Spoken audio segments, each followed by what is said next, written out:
is Warren Vanderhill with the Center for Middletown Studies Project on Muncie's faith communities, and today I'm speaking with Dr. Andrew Draper, the senior pastor at Urban Light Community Church.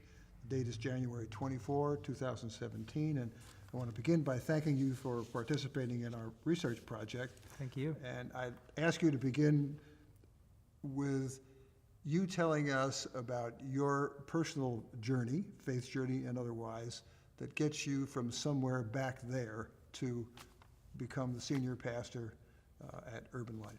Yes. I grew up in a faith community in a small evangelical revivalist denomination called the Church of God. It was founded as both a community of spiritual vitality but also of social responsibility and renewal. So the early Church of God movement was abolitionist and pacifist, among other things. And but it had morphed into, in the last century, more of just kind of a conservative evangelical kind of denomination, a holiness focus, kind of personal holiness. So there was, I'd say, a decent amount of legalism and a decent amount of spiritualism as opposed to a concern for materiality, for the physical realm, for justice issues and such, as may have happened early on. So as a child, I had a vibrant faith tradition, and yet there was something missing for me, something that I knew that there were aspects of my faith that I was called to that were not really incorporated into or focused on very strongly in my faith tradition. And some of those would be concern for justice issues, concern for issues related to race, concern for issues.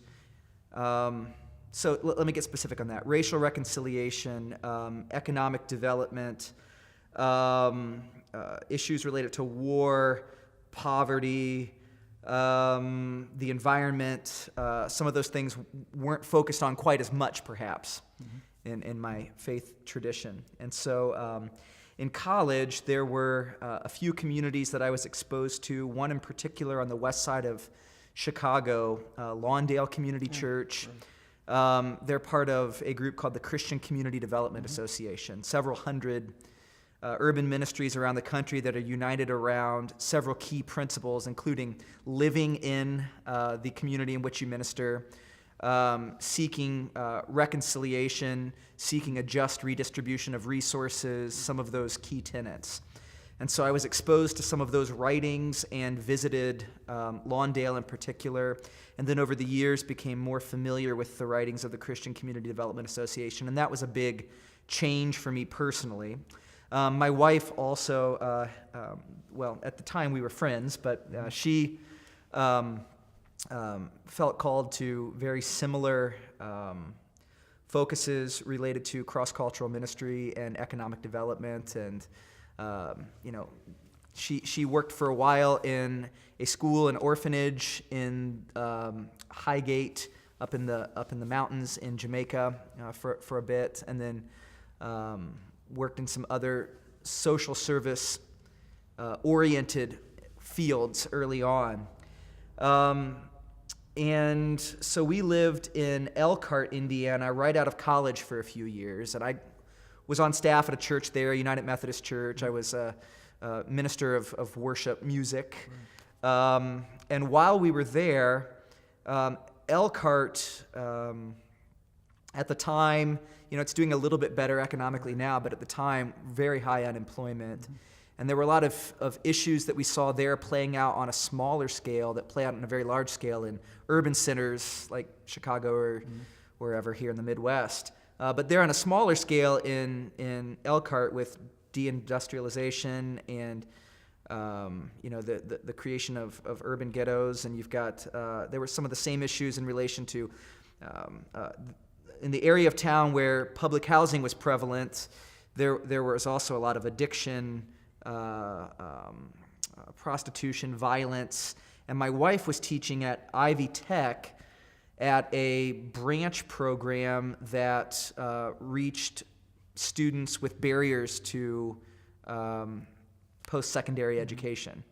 And so at the time, we started thinking, if we really are going to make a difference in the community in which we have an interest, then we probably should live somewhere nearby instead of living out where we did and working at the church out where we did. But we never felt surrounded by the right community of people in order to make that a reality.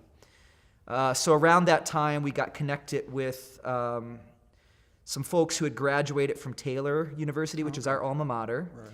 And they had started thinking and planning to do kind of a inner city ministry focus here on the south side of Muncie. And one of those families had moved into the South Central neighborhood, which is where we now live at the time.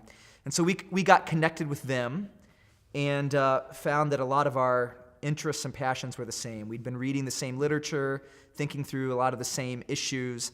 So we moved here. I was completing seminary at the time. We thought, hey, we'll live here for a couple years and then go somewhere big and exciting and do something amazing in urban ministry somewhere. And after we moved here, just saw that in the community into which we had moved, a lot of the churches were drive-in churches. People had long since left the community. Not all, but many of the churches right close around here were very disconnected from the community, and very few were actively involved in employment, education, dealing with addictions, trying to shine a spotlight on some of the justice issues in the community. And so we saw a big gap there. And then also a lot of the relationships we were forming in the community, people weren't plugged into a church anywhere. And so we recognized that the Lord was calling us just to stay here and be involved in work in the community here in Muncie. And that was 13 years ago now. I was going to ask you what the timeline is on this.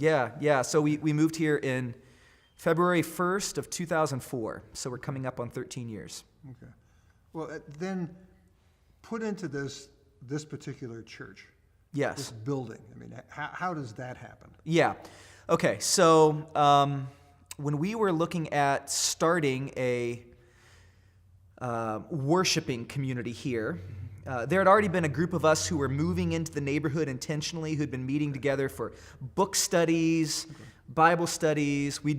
Had a community garden planted in the neighborhood, investing in the lives of children in the community. A couple people had started a window washing and house cleaning company with the hopes of hiring people from the neighborhood. So these things were going under the surface, but we were all going to separate churches. Yeah. So we started, when we were thinking through the plans to have a worshiping community here, we actually approached the church that was meeting here in this building, the Madison Street United Methodist Church. So there was a church here. Yes. And they were still hanging on. Yes, they were. They were probably, that would have been 12 years ago. Right. There were probably 30 people who were here. This had been a very thriving neighborhood church years ago. Yeah. 400 or 500 people would come in here for worship service on Sunday. And many people walked. The parsonage was close by here. Yeah. This church had been founded as a revival tent meeting in Heacon Park, which is right over here, back in the late 1800s. And then this building was erected, I think, in 1925, somewhere around there. And so this had been a vibrant neighborhood church, a community church, where people from the community had largely walked to church, had attended church in their neighborhood. Well, as the economics of the neighborhood changed, South Central, the neighborhood we live in, a lot of older, large homes that were probably middle management and corporations like Ball, who, as the FHA loans and such, with the creation of the suburbs and such happened, and white flight took place, a lot of these neighborhoods were kind of gutted as people moved out, and of course property values dropped, and then factories and industry closed. And so the people who hung on here were largely either people who still lived in the urban core of Muncie, or who had moved away, but they were elderly folks who were trying to hold on in this space but economically just couldn't make it happen. So when we were first getting started, we talked about, we approached them and said, can we rent from you? And for various reasons, that did not come to fruition. So we worked, we started in a window washing garage on Sunday evenings with about 10 or 15 of us. It was the middle of winter. We had propane salamander fired up. Didn't know if we were high on the fumes or the Holy Spirit or what it was, and so we were there in the garage for a while. Then we moved to the cabins at the other end of Heacon Park. Right, yeah. Rented those out for 4 or 5 years. Grew to about 75 people or so there. Then we spent about 5 years in the Boys and Girls Club. Grew to about 150 or so people there. And then we kept over the years just looking at this place and coming and talking to the folks here. And then what happened is the district superintendent for the United Methodist denomination here in the Muncie district was a guy I knew from my United Methodist days up in Elkhart. He had been a pastor at Valparaiso Church up there, David Byram. And so we approached him and we're talking to him about the space a little bit. And so he tried to broker some kind of deal between us and the people who were still here in the building. But they were very distrustful, I think, of us. Were we going to come in and take their stained glass windows out and, remove their pipe organ and, bring a lot of people into the church who would ruin it and stuff like that. So there were some questions there. But what actually happened is he appointed me as their pulpit supply pastor on Sunday morning. So I would come in earlier in the morning and preach their service and then go down to the Boys and Girls Club and do ours. And so they were able to get to know me then and realize that we weren't the, boogeymen off in the corner who wanted to shut them down or something. So we ended up then moving our church, Urban Light, into this building and had 2 services going for a while. But economically, their church was facing a lot of difficulties. Before coming into the building here, when I don't think this building would have made it through one more winter. The ceiling was caving in here in the sanctuary. A lot of problems having. And we had saved up money over the years to purchase a building. But then what happened is that the Methodist denomination actually donated the building to us if we would agree to take that money that we had saved up for a building and put into renovating this. So we did major financial investment in the building, but then the building itself, we didn't have to take a mortgage or anything on. We just had to put quite a bit of money into upkeep and fixing the building. So we've been here now 2 years, and we probably have about 250 people or something like that on a Sunday now. Yeah, I was going to ask you about that, because when you are asked about a membership number for Urban Light, is that the number that you traditionally use? We don't have formal membership as far as who's on the roll. There would definitely be more people than 250 who would count themselves as this being their church home. Right. Several hundred. I don't know how many. I would guess somewhere between 300 and 500 usually are the stats, depending on how many you have in attendance, how many people consider it their church home. Yeah. But I don't know the exact number. Yeah. I use the number 400, so if anybody asks you that this guy out of Ball State is telling people that there are 400 members, because a number I'd of say these, that's probably pretty fair. Well, because I found a number of these churches that we're looking at, like the Gathering, like the Common Way, there seems to be this sort of number of 400 that seem to be part of those faith communities. And certainly I think when I'm here and talk to people about Urban Light, that's the same number that I keep coming up with. That seems like about the kind of size of congregation it is. Yeah. Early on, we were mostly young families, married couples who had moved into the community intentionally. But then over the next few years, we were really able to integrate into the community a lot more and be not just a community of relocators, but very much a community church of people who lived in close proximity. Is it the location that accounts for the diversity of the congregation? That's part of it. Madison Street here that the church building's located on was the dividing line of segregation here on the south side. So industry neighborhood to the east, predominantly African American. Right. South Central here to the west, predominantly Caucasian. And that has still held true in some ways, although South Central is now a bit more diverse. industry is still predominantly African American, and it's actually more, the neighborhood itself is better preserved because there was much less, Right. Economic flight when Right. fewer people moving out Yeah. because of segregation. It's kind of a double-edged sword, right? So I'd say this is part of it, the location, but I think even more of it are the many ways that we have tried to be good neighbors, invest in our community in a myriad of ways outside of Sunday morning is just the tip of the iceberg. Oh, okay. That's a very small part of the puzzle. Yeah. The other initiatives we have going on are, I think, much more meaningful in building a community church and a community, base for economic development and such too. Well, I think one of the things that I've noticed, and I'm sure you're very proud of, is the fact that there are only two faith communities that I've encountered in my research, this one and Destiny, that you could really say are truly diverse congregations. Yeah. And when you go into those services and you're really aware that there is a pronounced African American presence and a pronounced Caucasian presence, and there is a real spectrum of age, Yeah. where you have very young people and elderly people, people who look more like me, but they're all in the same kind of comfortable setting, and it is a very diverse setting. And that's intentional. It's hard work. It really is hard work because you have to be honest with one another about misunderstandings, expectations, discomfort, all kinds of things. If people come here expecting to be comfortable, Right. they usually, it stretches everyone. Yeah, it does. Because everyone, it's something new, it's something different. White folks who come here say, I feel like I go to an African American church. African Americans who come here say, I go to a white church. I mean, it feels totally different for different people, depending on what our traditions are and experiences are. Right. And it's, but we think it's something beautiful when you bring together those various traditions. We think it provides a more holistic view of who God is. What do you see as your main responsibilities here? Personally. Yeah. I think number one is to ensure that we stay on vision. Okay.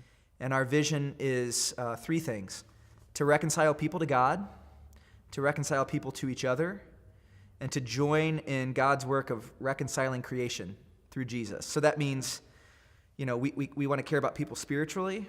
We want to care about relationships between people, especially across diverse economic and socioeconomic and ethnic lines. And then the third piece is we want to care about our community, about the physical, economic, relational, political components of what makes up a healthy community. Okay.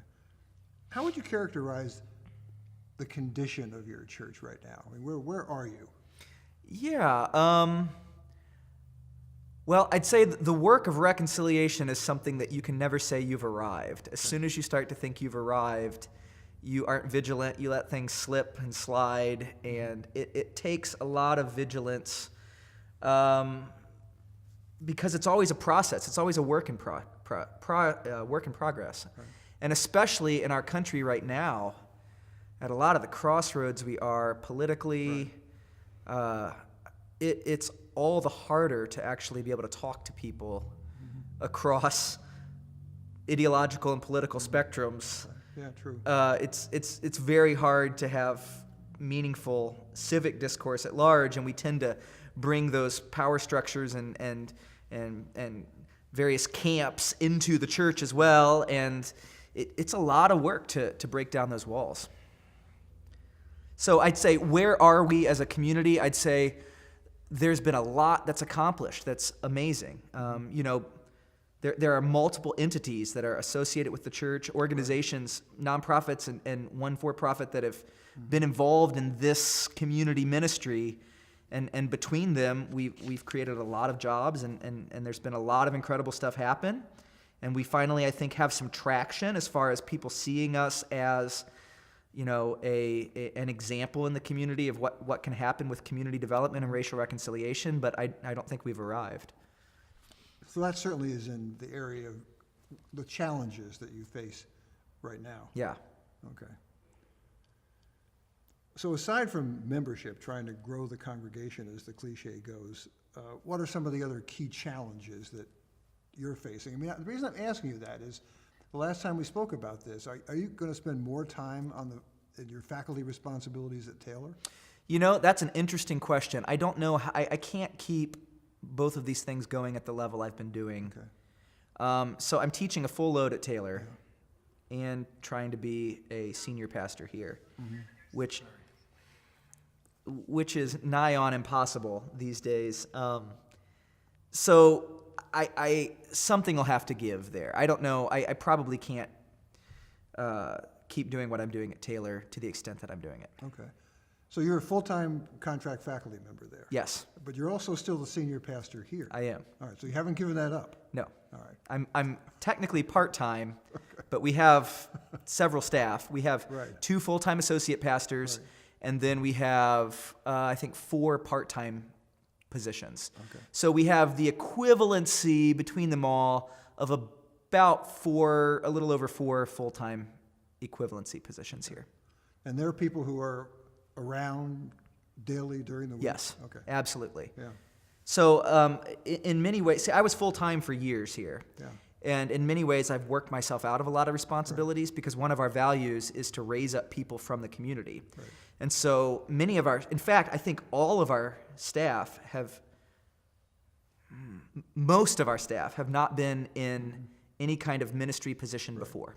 Yeah. And several are right here from the community. Just a lot of really incredible stories of what God's done in people's lives. Okay. As you're only too aware, in the last few decades, Muncie has experienced incredible economic and social change.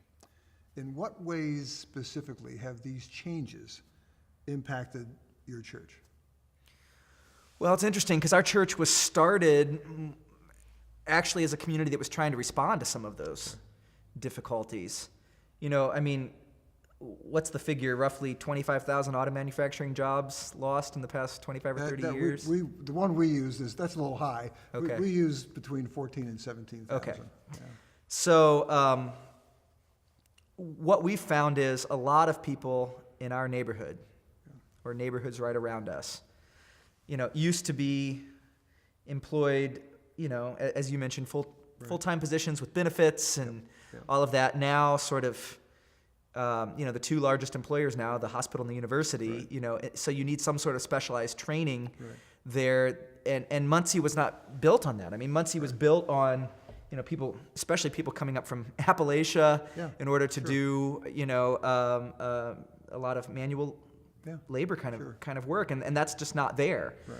And so I think the way it's affected us is we believe that when we as Christians pray, your kingdom come, your will be done on earth as it is in heaven, that what we're saying is we want our communities physically around us to reflect the wholeness and peace that God wants to bring to creation. So that means political, economic, educational, justice issues, all of those things we believe are part and parcel of the gospel, that the gospel is not just a kind of spiritual message about the, you know, sweet by and by someday, but it's about our world now looking more like God wants it to look. And so I think the way in which we've tried to focus on that is by building relationships with people in the neighborhood, figuring out what the true needs are, and then trying to respond to those needs with the people in the community. So not coming in from the outside and starting a program for people. We don't want to have anything to do with that. What we want to do is live here in the community, get to know our neighbors, and then as the needs rise to the surface, they become our needs because we live here. So if the bullet comes through the window, it comes through my window, which has happened. If the sidewalks are not handicapped accessible, it's our sidewalks. If the streets don't get plowed, it's our streets. If the schools get shut down, it's our schools. And so as we learn those real needs and hear our neighbors and friends and parishioners talk about those things, we then encourage people, okay, how can we together be a part of addressing that?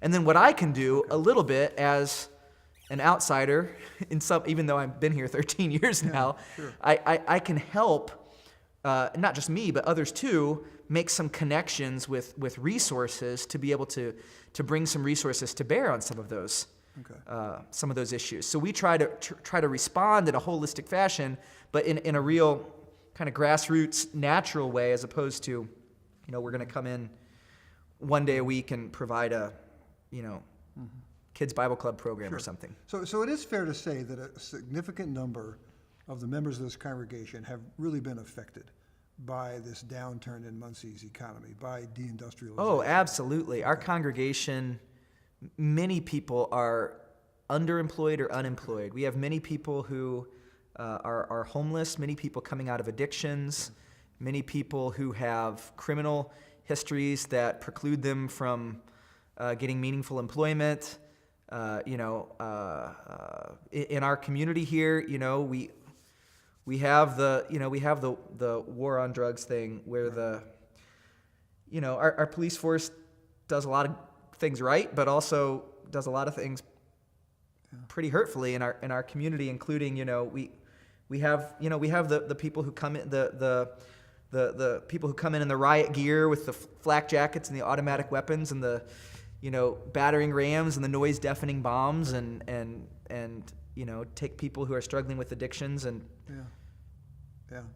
and give them criminal history, which it's pretty hard to dig yourself out of. Now I'm not totally faulting police by that for any means. It's just this is the place we are, where there's 100 barriers in people's way to get out of some of the difficulties that are facing them. But more specifically, since you know individual cases, these are people who would have had well-paying assembly line jobs.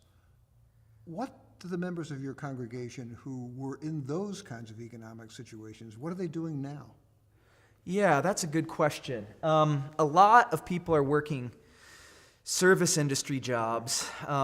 People in our church own In and Out Cleaning. Okay. They hire between 15 and 20 full-time positions. They do commercial and residential cleaning. They're not a charity company. They're a for-profit cleaning company, but they go out of their way to work with people with criminal records or whatever the case might be.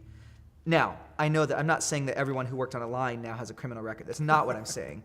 But what you find is when people are unemployed, they tend to sometimes try to find alternative means of employment that are not exactly legal. Yeah, right. And so we face some of that. Oh goodness, I'm trying to think. I can't think of too many people in our church who I can say this person had a full-time job on the line and now does not. Okay. There's a few, but many of them just kind of took maybe retirement a little early or something like that. Yeah. Many people, though, in our church are actually have faced other barriers, whether it's a lack of education or a criminal record or something else. Okay. This is a pretty obvious question, but since I ask everybody else's, I'll ask it right now in this context. So how is your church specifically involved in the economic and social life of the community? Yeah, okay, so several things. One, there's the community garden, was something we started early on. The vision of that was work together, eat together. So it was no, you have to jump through these hoops to get the food or whatever. It's beautifying spaces, providing food to those. The biblical concept of gleaning. Don't harvest to the edge of your field kind of thing. Yeah. So that's one. Two, we have a housing component. Urban Light Church spun off a community development corporation probably 7 or 8 years ago. So there's a separate 501c3 nonprofit that does housing redevelopment in the community. We're on, I think, our 6th house now. We're trying to do 10 in 10 years. So some of those are home ownership opportunities for first-time homeowners. Others are affordable rentals. So the housing piece. Then we also have the Urban Lighthouse is for women coming out of, it's a transitional home for women coming out of incarceration or addiction or whatever the case might be. We usually have up to 6 women living in there at a time. We also we had an academic coaching program going a number of years ago. And the reason we started that is because we were all going to send our kids when they got old enough, at this time their kids were still really little, we're going to send them to Garfield Elementary right down here, which was one of the kind of most diverse urban schools that we had. And then the school district closed our school, much to our protestation, closed our neighborhood elementary. And so we had this academic coaching program. We were helping to tutor kids and partner with some other non-traditional educational models and stuff, and people from the community kept coming to us saying things like, hey, will you help us get a brick and mortar 5-day-a-week school back in our neighborhood? And so one of the things that we were influential in starting is Inspire Academy. It's a public charter school.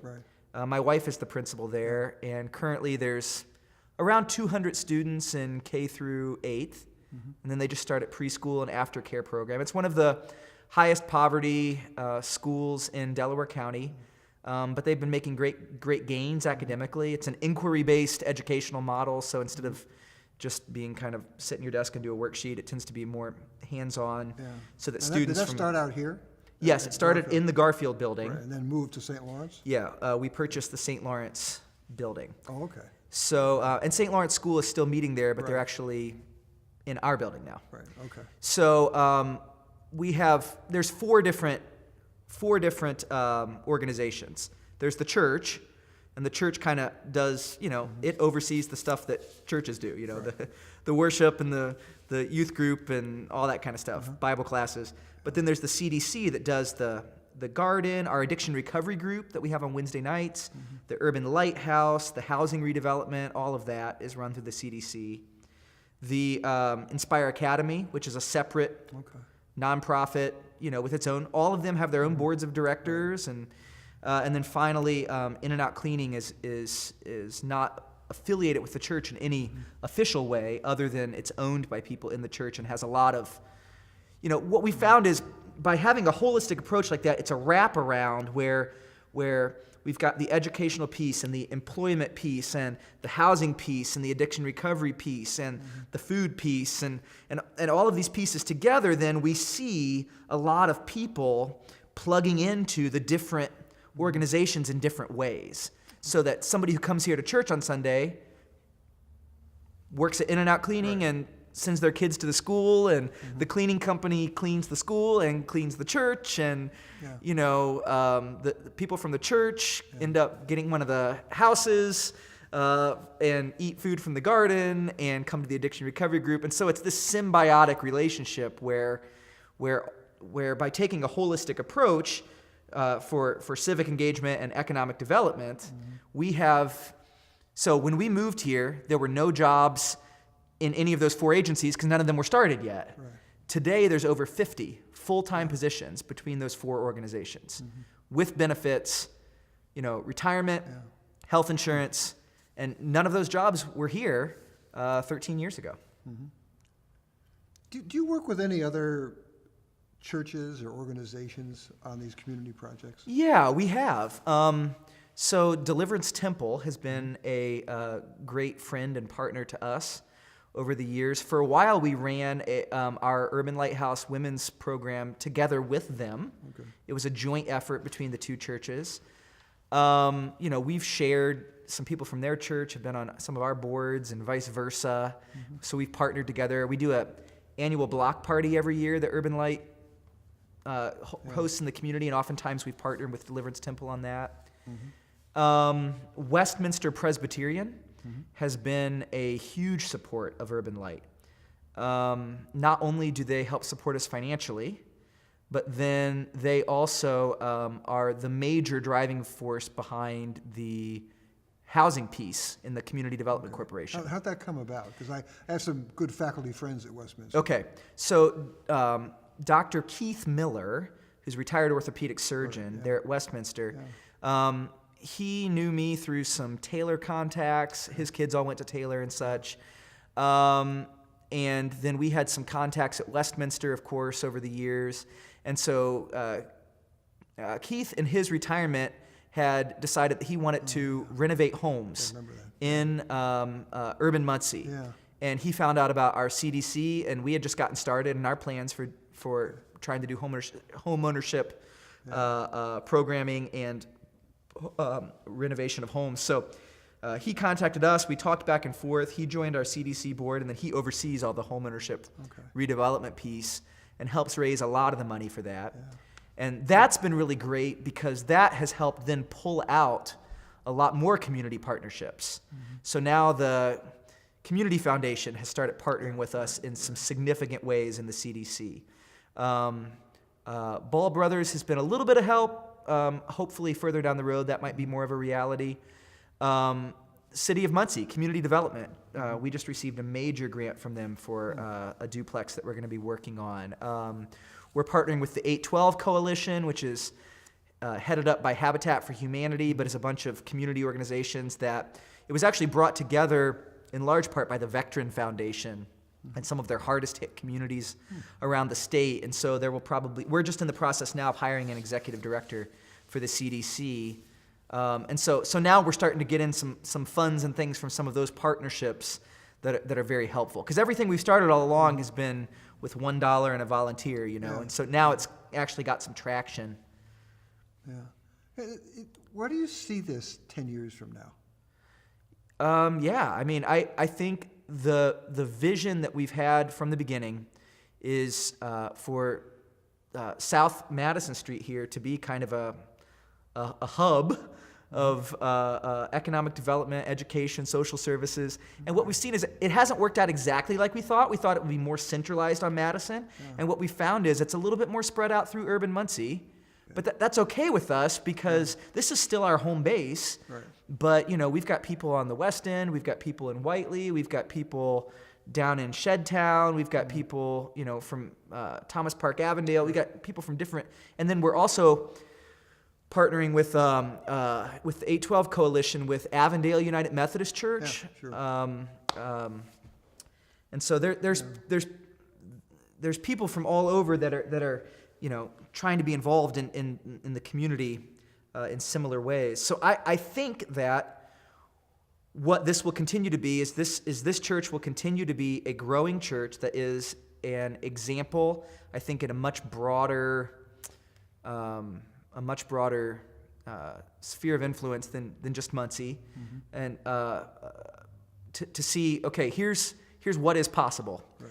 In a community when people from different backgrounds come together and economic development happens. So like when I was at Lawndale, when I was probably 20 years old at the time, and just, it was one of those moments where my heart burned within me and I saw what was possible in a community, and I think Urban Light has started to be that over the years for people. There's people that come now, hey, we were recommended to you from so-and-so, and can we take a tour and find out what you're doing? And so I think that what we have in place now, I don't know how much the organizations will. We don't have any immediate plans for spinning off new organizations at this point. Right. I think our more immediate plans are shoring up and making long-term capacity for what we have started. Yeah. Because so much of it is still in the first 5 to 10 years, depending on, the school, this is year 4, the CDC, this is probably year 7 or 8, and some of those things we're just now getting at the place where we're getting traction and getting our foothold, where hopefully in the long term it can just continue to grow. What role do you see for churches, especially churches like yours, in cultivating a sense of what I'd call citizenship among the members of the congregation? Do you mean like citizenship with each other or citizenship in their communities? Both. Okay. Well, I think number one, if the church can't get right being able to talk respectfully to one another and love one another, then we might as well pack it up and go home. Because our Lord said, they will know you're Christians by what? By your love for one another. Yeah.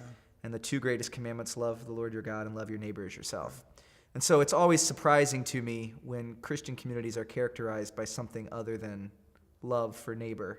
I'm not calling anybody out or faulting anybody in particular. It's just, if the church can't get that one right, why are we around?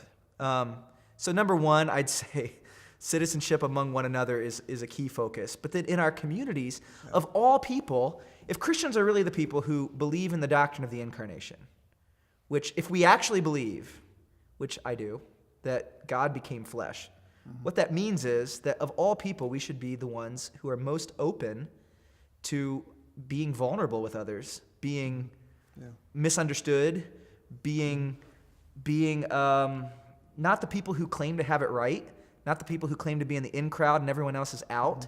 You know, I'm constantly amazed at how much the church in America speaks in this us-them language about we've got it right and we're a power block and there's those sinners out there. And I'm like, what are you talking? I mean, of all people, the body of Christ, if we're going to follow in the footsteps of Jesus, should be the people who are good citizens, right? The people who actually, I mean, the prophet Jeremiah in the 29th chapter says, seek the peace and welfare of the city into which I've carried you, because when it prospers, you too will prosper. So of all people who should not be otherworldly, get our soul out of hell, you know, get out of Dodge, kind of leave this world behind kind of people, which is what a lot of the popular Christian fiction out there is about. Of all people, we should not be the people who are about that. We should be the people who are about, let's seek the peace and welfare of our communities, the people who plant gardens and start jobs and help people get educated. I mean, that's, of all people, we should be good citizens. So especially in these days, with a lot of the vitriol in political conversations, it just sickens me. And it makes me want to just throw in the towel a lot of times on even being associated with some of it. So you definitely see, and I think preach, that there is a connection between faith and citizenship. Oh, absolutely. I mean, for me, of all people in the world, Christians, if we and I'm not saying that people of other faiths are not wonderful citizens. That's not my rhetoric at all. I'm saying, but if Christians believe what we say we believe, then we say we don't just believe in a God who's somewhere out there. We believe in a God who took on human condition, and that means that we are called to be in our communities. I mean, an early Christian heresy was called Gnosticism. Yeah. And that was that we don't care about the physical realm, we just care about the spiritual realm. And I would say that many evangelicals, many conservatives today, and not just conservatives, there's liberals who are fundamentalists too, but many sort of, in my opinion, are functional Gnostics, where it's like, you know, let's get our souls out of here someday when Jesus returns, and, you know, the world is going to hell in a handbasket. And, you know, if anybody's going to be leading the charge on environmentalism, economic development, justice issues, all of that, it should be the people who claim to follow Jesus. Do you think that, I'm really spinning this, but it's okay. Do you think that's a basic tenet of what Taylor University represents as an educational institution? Oh, boy. That's just a personal interest. I'd say there are many at Taylor who would say something similar to what I'm saying. Okay. I wouldn't necessarily say that that's always the dominant culture in practice. I'm asking you, this is a personal aside, as a graduate of Hope College, and as an institution where I think I'd say the same thing about the faculty and the student body there. That there are many people who do believe that, but I'm not sure that that's a basic tenet of the college. I think on paper it might be a little bit. Okay. You know, there's all sorts of sustainability initiatives there, and I think that Taylor's a great place in a lot of ways. I think that the challenge, though, is, you know, there are dominant cultures everywhere, and I don't think historically evangelicals have been at the forefront oftentimes of. They used to be. Right. They used to be at the forefront of social justice concerns. Yeah. I think it's probably more in the last 50 or 60 years with some of the culture wars in our country and the, you know, sort of the moral majority and those sort of things where Christians, evangelicals kind of pulled out of not true. A lot of stuff and stuck their heads under the carpet. And I think we're still feeling some of the effects of that today, and we're having to work against that. So I have kind of an interesting relationship at times with the conservative church. Yeah, because, I would think. You know, it's still my home in many ways. Sure. Yeah. And a lot of wonderful people, but in many ways, there are broader implications of for the gospel that I think are sometimes. I think that's true. Has focused on. Taylor changed since the days when you were an undergraduate to the time you're now a faculty Yeah. member? Okay. Yeah, I think so. I've got a lot of great colleagues there, and I think from an institutional perspective, many people in leadership at Taylor value not being escapist, but actually engage. I mean, and here's the thing: Taylor teaches people to be servant leaders. It really does. That's one thing they're really good at. Yeah. What's the mission statement? Ministering Christ's redemptive love to a world in need, or something. And so, there's this sense in which tons of people who have come out of Taylor then are at the forefront in some of these kind of ministries. It's at Taylor that I was exposed to some of these thoughts. It was Taylor who took me up to Lawndale. It was Taylor who supported my wife when she was working in Jamaica. It was, Taylor who exposed us to a lot of this. So, I think that Taylor does prepare students well for being servants. But I'm not sure if the sort of conservative base would that we would see eye to eye on some of those things. Would acknowledge that. Right. Well, those are the only formal questions I have, but I want to give you an opportunity to add anything you might wish to our interview for this project. I think I talk a lot, so All do. I think I probably rambled. Academic disease. I think I probably rambled plenty. No, it's fine. I can't think of much that I would add. Okay. Thank you very much. I appreciate you. your participation in the project. Yeah, appreciate it.